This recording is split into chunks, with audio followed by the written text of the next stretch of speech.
Projet de longue haleine, ça fait longtemps que tu songes, que tu as commencé à travailler sur l'album. Oui, ça faisait longtemps que j'y pensais, mais sauf qu'en termes de travail, en termes de production, ça fait 1 an et demi. C'est-à-dire, donc, on calcule les répétitions, la pré-production, la production de l'album et tout ce qui en suit, là, et tout ça fait 1 an et demi. Donc, oui, c'est assez long. C'est assez long, ben, c'est quand même... Oui, on est content quand ça aboutit, finalement. Ouais. Sylvie, l'album...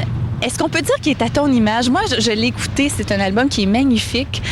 Quand on entend cet album-là, on a le goût de s'asseoir puis de l'écouter, pas de mettre cet album-là puis en faisant d'autres choses. On a vraiment le goût d'y porter une attention particulière parce que les textes, notamment, sont magnifiques.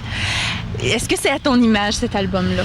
Oui, je pense que oui, parce que de toute façon, j'ai presque tout fait sur cet album-là. Là, on parle de choisir ses musiciens, répéter avec eux autres, écrire les arrangements musicaux. J'ai pensé à l'essence de chaque chanson. Donc, c'est-à-dire, chaque chanson, c'est une bulle. Ça fait que oui, je l'ai conçu comme ça, au lieu d'avoir... c'est pas un album nécessairement où il y a un lien commun d'une chanson à une autre. C'est-à-dire que tu as une guitare de la première piste à la piste 12, c'est-à-dire uniforme. Je pense que c'est pas vraiment conçu comme ça. C'est chaque chanson a son essence, a sa place. Fait que c'est pas une... Parce que ce sont tes compositions. Presque toutes ont eu de l'aide aussi d'une collègue au niveau de la musique, je crois, c'est ça?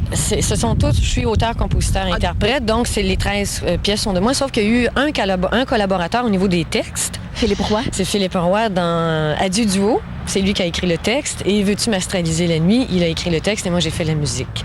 Il y a Louise Poirier qui m'a donné un petit coup de main dans 2 pièces au niveau des arrangements, mais c'était comme genre, je faisais les arrangements puis elle, je lui donnais, veux-tu faire la rythmique, des trucs comme ça. Donc, c'est ton bébé d'un bout à l'autre. Si je puis dire, il y a on dirait 2 pôles que moi, j'ai remarqué là-dedans. Ouais. Il y a un pôle où tu te laisses carrément aller, tu fais un petit peu la folle, si tu me passes l'expression, dans le sens où tu t'amuses. C'est la folle. Ben non, la folle! C'est pas péjoratif, c'est lui. Non, mais c'est super amusant à écouter. Je parle à la pièce Le Désir, oui. Puis aussi la rime arrogante. Oui. C'est tout à fait amusant. Puis d'un autre côté, il y a l'autre pôle où on découvre une femme tout à fait sensible, sensuelle, fragile, qui se raconte dans ses chansons, comme justement Adieu Duo, justement, quel autre j'avais remarqué? T'oublier, surtout, à laquelle je pensais qu'il est tellement, ça empreinte d'une grande sensibilité. C'est toi, ça, donc? Oui, c'est 2 pôles. C'est parfois un clin d'œil, j'ai envie de rigoler, de pas trop être sérieuse. Comme justement Le Désir, ça c'est un autre exemple. Justin pas aussi, c'est une chanson qui marche un petit peu comme ça. Et il y a l'autre côté aussi qui est un petit peu plus pianistique. Moi j'appelle ça des chansons un petit peu plus pianistiques, plus fortes, plus sensibles. Plus sensuel aussi. Genre, mais... Donc, quand on va te voir en spectacle, il y a toujours ces 2 pôles. Il y a toujours ces 2 pôles-là. On s'amuse, on peut réfléchir et on peut pleurer aussi, parce que pleurer devant la beauté des textes, mais aussi devant la sensibilité, parce que t'oublier, justement, c'est pas les Kleenex, par exemple. Alors, avis aux téléspectateurs qui vont aller voir Sylvie en spectacle, pourquoi pas? Oui, il y a toujours, exactement, sur l'album, il y a 2 pôles. Et en show, normalement, parce qu'à un moment donné, tu peux pas présenter un show de 2 heures puis te faire brailler le monde comme ça. Non. Fait qu'il y a toujours le petit côté clin d'œil. Je m'amuse. Je rigole. C'est un bel équilibre. Puis ça vient de loin, j'imagine, ce goût-là, parce que avant de faire du spectacle, de faire de la musique à temps plein, bien, la musique a toujours fait partie de toi, partie intégrante. Tu as enseigné également, J'ai enseigné pendant 6 ans. C'est pas longtemps, mais c'est assez. J'ai enseigné pendant 6 ans. J'ai démissionné aussi après ces 6 années-là parce que la musique m'appelait. L'appel de la musique était trop fort pour l'ignorer. Oui, absolument. Oui. Et puis ça t'a mené à plusieurs spectacles. On se rappellera le spectacle concept 5 voix, 5 pianos au Franco il y a quelques années. Oui. Aussi ta collaboration au Salon du Livre, tout ça, ce sont tous des beaux projets. Oui, il y a eu depuis à peu près 4 ans ou 4 ou 5 ans, il y a eu quand même des beaux événements qui sont arrivés. Pour moi, il y a eu justement les 5 voix, 5 pianos. Il y a eu le coup de cœur francophone avec Michel Rivard à Montréal. J'allais 2 fois en France. Ce qui t'a amené en France, c'est ça. Oui, c'est justement avec le coup de cœur francophone. C'était en 93. Alors, cette chanson-là, elle est internationale, en fin de compte. Je veux dire, non, mais c'est ce que... On le souhaite. Parce que les Français t'ont beaucoup apprécié lorsque tu es allée ici. Oui. Tu nous as bien représenté, j'en suis certaine. Mais là, Vous n'y étiez pas. je n'y étais pas, non, mais j'en suis convaincue quand même. D'ailleurs, on dit, c'est toi qui l'as dit, on te cite ici dans un article qui était paru en France lors de ton passage, que, cette voix était trop encombrée.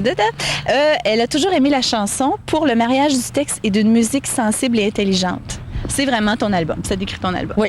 Ça aussi, ça... Oui. Complètement. Complètement. Alors là, il est lancé, il est tout chaud, il est tout frais, comme on l'a dit. On peut se le procurer chez les disquaires de la région. Oui. Il va y avoir un lancement à Montréal ultérieurement. À l'automne. Oui, dans quelques mois, à l'automne, c'est déjà engagé dans ce processus-là. Donc, oui, de toute façon, faut passer par là. Hein. Oui, absolument. C'est pratiquement inévitable. Fait que oui, c'est dans le processus normal d'un lancement d'album. Ça va se faire à l'automne à Montréal. Absolument. Puis là, qu'est-ce qui se brasse en ce moment, j'imagine? Est-ce qu'il y a des spectacles qui s'en viennent? Est-ce qu'on pourra te voir sur scène? Cet été, je vais être un festival Musique en nous.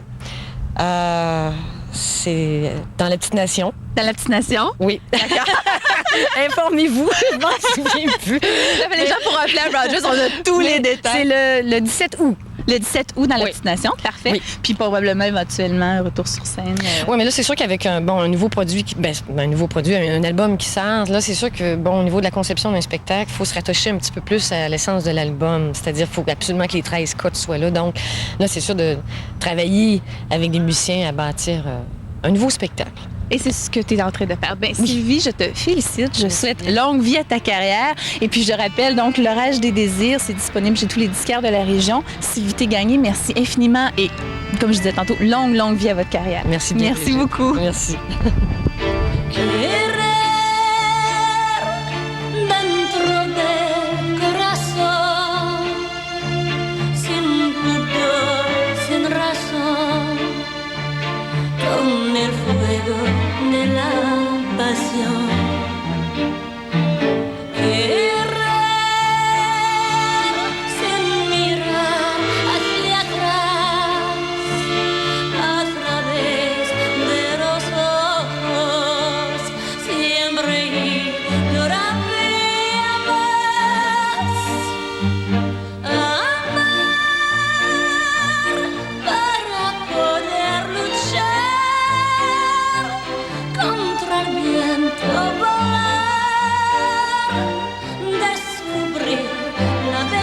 Et on vous parle de quelque chose d'un petit peu inusité à plaisir. Voilà que des fonctionnaires de Statistique Canada montent une pièce de théâtre ouverte au public. Inusité, n'est-ce pas? Pour en savoir plus long sur le sujet, j'ai la metteur en scène de la pièce, Jennifer Olson, et aussi la vedette féminine principale, Marianne Spall. Bonjour, mesdames. Bonjour. Alors, dites-moi, comment est-ce que des fonctionnaires de Statistique Canada arrivent à monter une pièce de théâtre? Oui.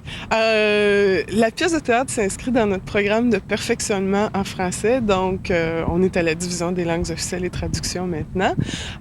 Puis, on cherchait un projet intéressant, un projet dynamique où les gens s'amuseraient, riraient, travailleraient sur leur temps, évidemment. Puis, on a décidé que peut-être que si on s'essayait avec une pièce de théâtre, vraiment travailler le texte, monter la pièce, la présenter à nos amis, nos collègues, la famille... et le public, que ce serait une belle façon, un beau projet de motiver les gens, etc. Donc, on s'est embarqué dans cette histoire-là il y a 4 ans maintenant. Il y a 4 ans déjà? Ouais, c'est la 4e production. C'est vrai.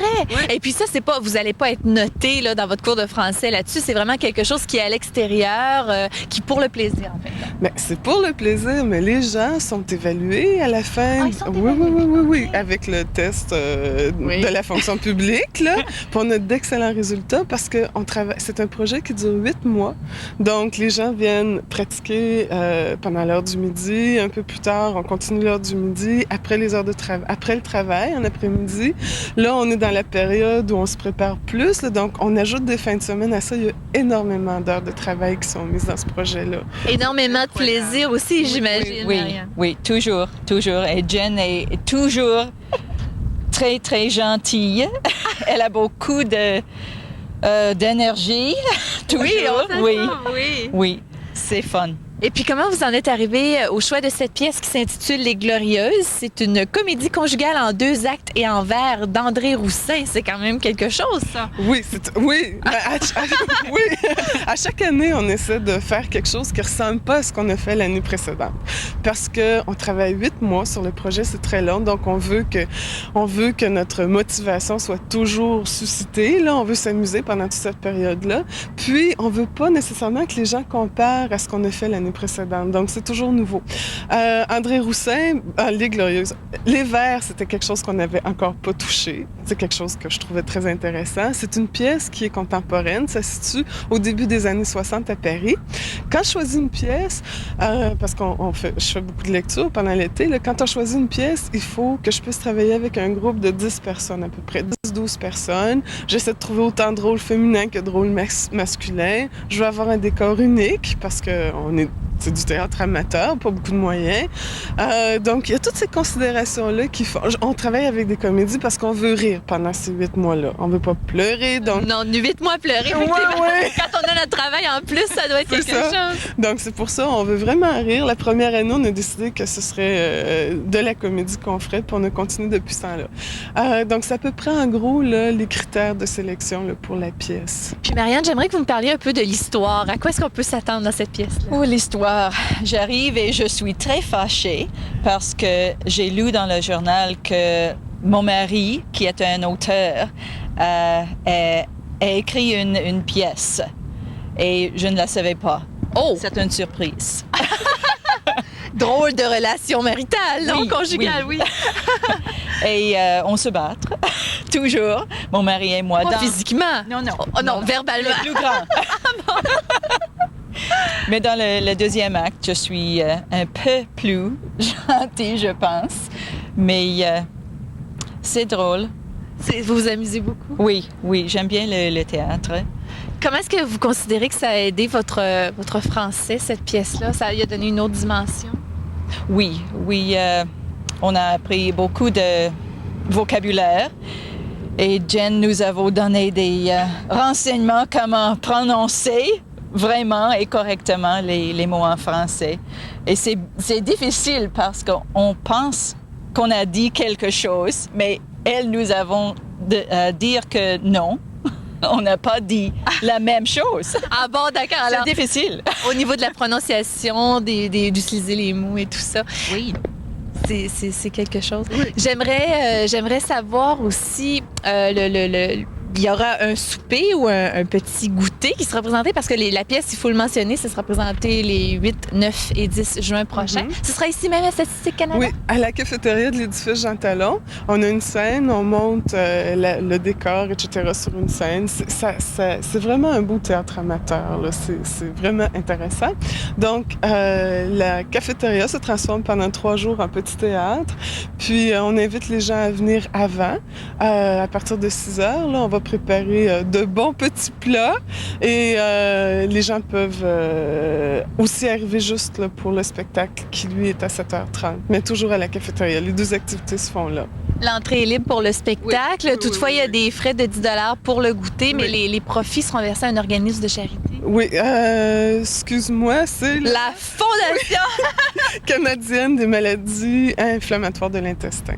Alors, c'est une très belle cause. Les gens peuvent venir. Dernière petite chose qui m'intrigue en dernier, Marianne, est-ce que les répétitions se font toujours tout en français? Vous n'avez pas le droit de tricher pendant les répétitions? Est-ce que vous trichez des fois?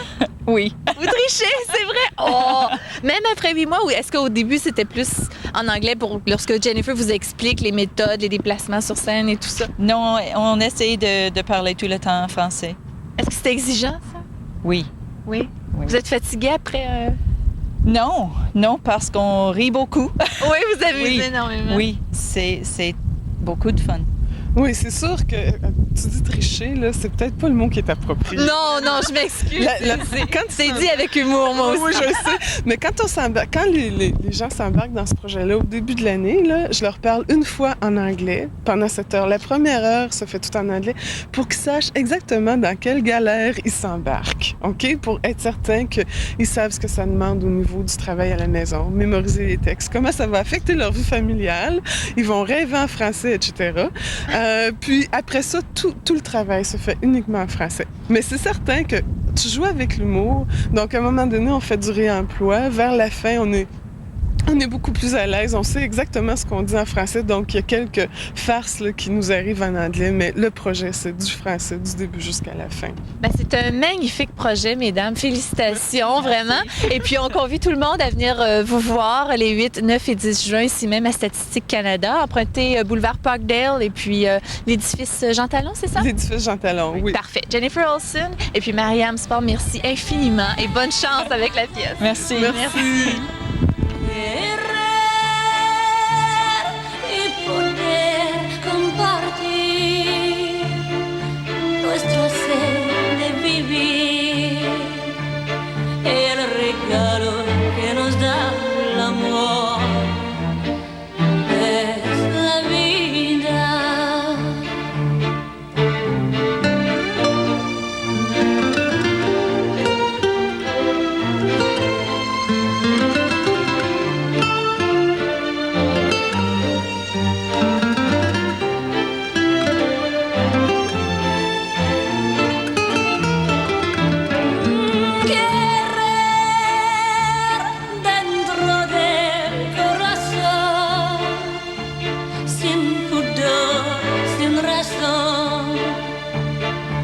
Con el fuego de la pasión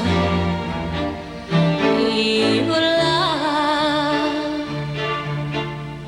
y volar. Mais s'il y avait un événement qui était très attendu dans le monde musical, il vient presque juste de se produire. Je parle de la sortie du tout nouvel album de Léandre qui vous avait fait languir pendant quelques années. Bonjour Léandre. Bonjour. Ça va bien? Oui, super bien.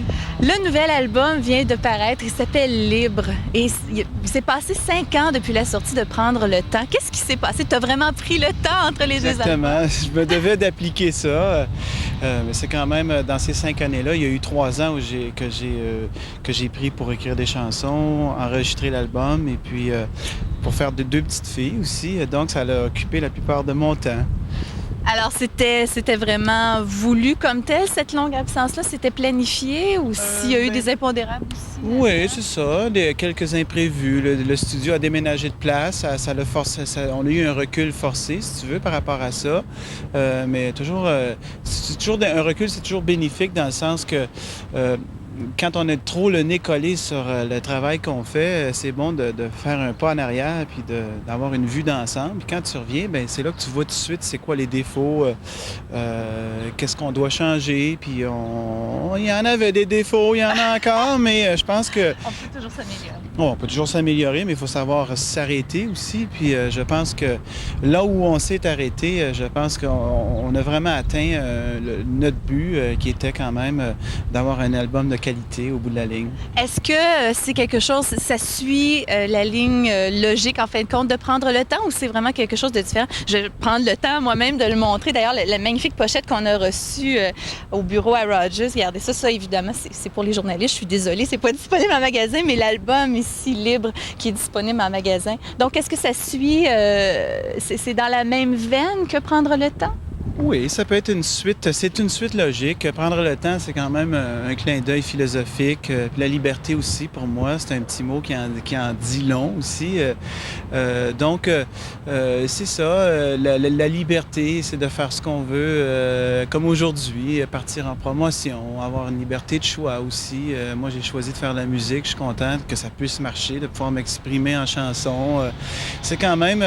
on peut prêter beaucoup de sens à la liberté, mais je pense que la liberté, c'est pas juste dans les faits et gestes, c'est surtout aussi, c'est dans la tête que ça se passe, parce qu'il faut jamais oublier que on a toujours un patron, un parent, un gérant de banque, à qui des enfants aussi, à qui on a toujours des responsabilités malgré notre liberté. Des comptes à rendre, en fait. Ouais. Mais la liberté, finalement, c'est ça, c'est les espaces. J'aime beaucoup voyager, j'aime l'aventure, ça m'inspire énormément. Puis dans cet album-là, on sent ça, les éléments de la nature, l'eau, le ciel, le vent. Alors, ce sont les thèmes que vous avez choisi d'aborder. Oui, c'est des thèmes qui touchent beaucoup la nature. Puis surtout, je suis un gars de cœur, je suis un romantique aussi. Faut pas que je manque. Oui, on le sentait avec Goodbye My Love et tout ça. Est-ce qu'on sent encore cette influence aussi romantique? Oui, il y a toujours une touche romantique, mais il y a le petit côté rebelle des fois qui ressort. Ah, il y a un côté rebelle, Léandre. Oh, Parlez-moi-en d'un petit peu. certain. C'est pas juste du velours. Ben, c'est sûr que, bon, je suis humain comme tout le monde. J'ai mes hauts et mes bas, puis il y a des journées où je file pas, il y a des journées que je constate des choses, dont la chanson Libre qui est un peu une chanson en réaction contre la pression sociale qu'on a toujours. Et puis moi, j'ai choisi pas de dire non à ça, mais de passer, de contourner ça. Puis dans cette chanson-là, ça parle de ça. Quand on parle aussi de cet album-là, c'est plus ouvert vers l'extérieur, vers les gens, vers l'univers. Il y a une chanson qui s'intitule « Les étoiles veillent ». Ça peut aller jusque-là aussi. Plus branché sur l'univers que sur moi-même, ce coup-ci.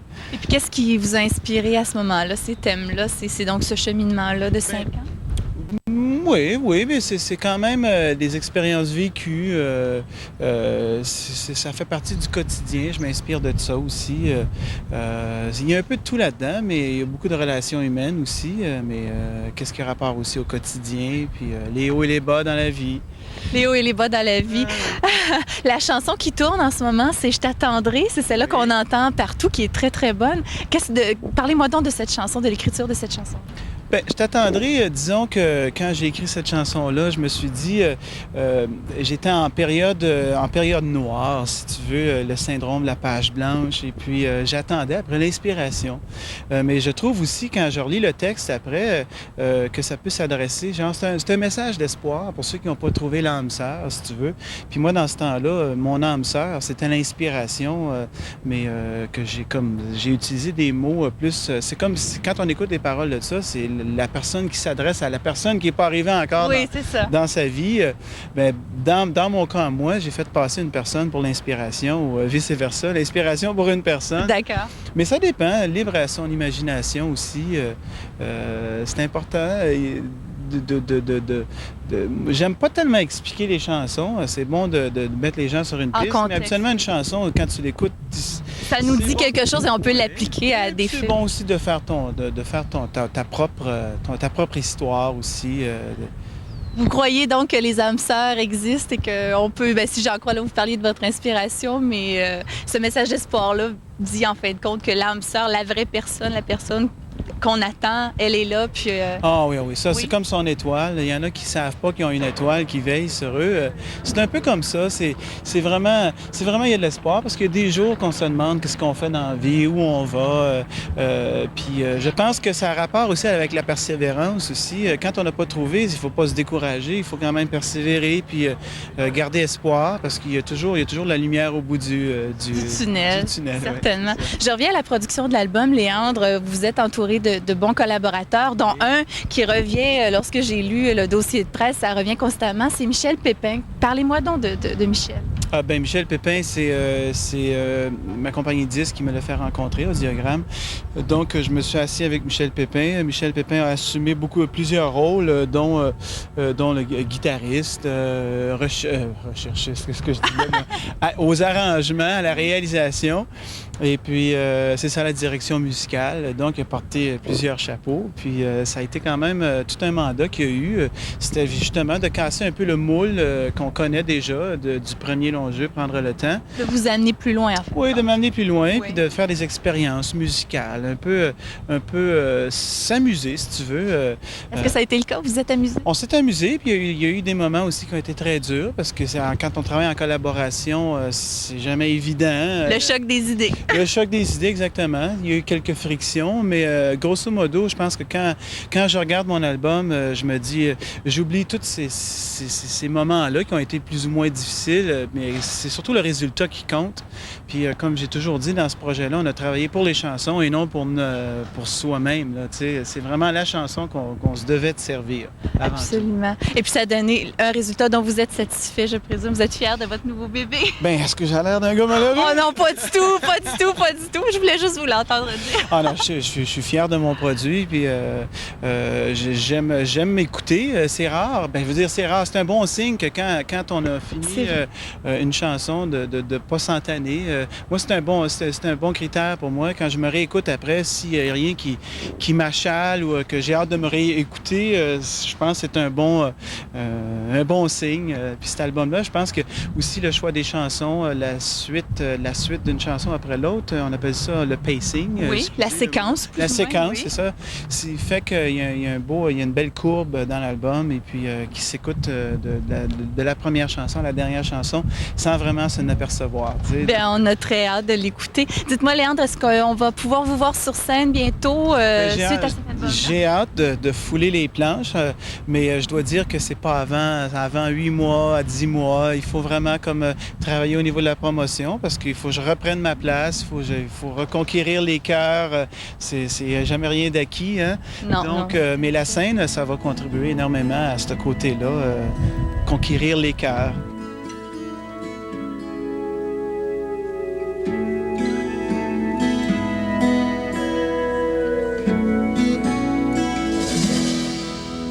Il en passera bien des heures, les saisons filent des années, qui sait peut-être une éternité, pour que nos chemins puissent se croiser. Bien sûr, il y aura les coups durs, solitude à surmonter, les méandres de la déroute, mais je saurai bien te trouver, car j'ai tout mon temps, le vent dans le dos, la vie devant moi. Je t'attendrai, je t'attendrai, je t'attendrai, d'une patience dense, je t'attendrai, je t'attendrai, je t'attendrai, au tournant de mes nuits blanches. S'il le faut, je défierai les lois, contournerai les règles du jeu. Cette folie aux mille éclats, au fond ne dépend que de nous deux. Dans les vapeurs nostalgiques des gares, sur les rives lointaines d'outre-mer, je veillerai tranquillement à ta venue qui m'est si chère. Je t'attendrai, je t'attendrai, une patience dense, je t'attendrai, je t'attendrai, je t'attendrai, au tournant de mes nuits blanches, je t'attendrai, je t'attendrai, je t'attendrai, comme un lever du soleil, je t'attendrai.